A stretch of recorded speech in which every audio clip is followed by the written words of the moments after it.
Hi అండి అందరికీ. కొంతమంది ఏంటంటే సిమ్ కార్డ్ పోయిందని చెప్పి కొత్త సిమ్ తీసేసుకుంటారు.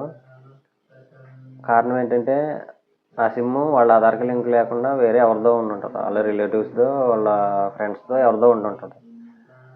సేమ్ నెంబర్ తీసుకోవడానికి వీలవ్వదనమాట. కొత్త నెంబర్ తీసేసుకుంటారు.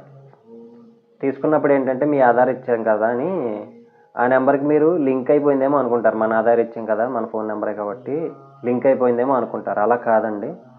మీరు ఆధార్ సేవా కేంద్రానికి వెళ్ళి మీరు తప్పనిసరిగా లింక్ చేయించుకుంటేనే అవుతుంది, లింక్ అవుతుంది. మీరు వెళ్ళి ఎలిముద్ర వేయాలి. మీ కొత్త నెంబర్కి ఓటీపీ వస్తుంది. 2 రోజుల్లో 3 రోజుల్లోనూ మీకు అప్డేట్ అవుతుంది అనమాట. అంతేగాని నెంబర్ ఇచ్చి ఫోన్ నెంబర్ తీసుకున్నాను కదా అని చెప్పి లింక్ అవ్వదండి. మీరు చేయించుకోవాలి మళ్ళీ.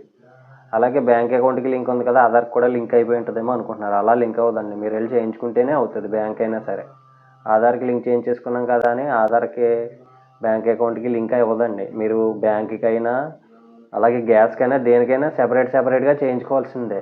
అర్థమైందా? ఓకేనా?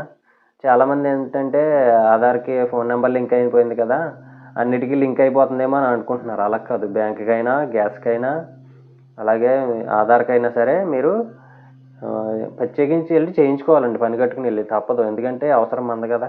ఓకేనా? ఈ విషయం మీ ఫ్రెండ్స్కి తెలియజేయండి. ఫాలో అవ్వండి. Okay, thank you.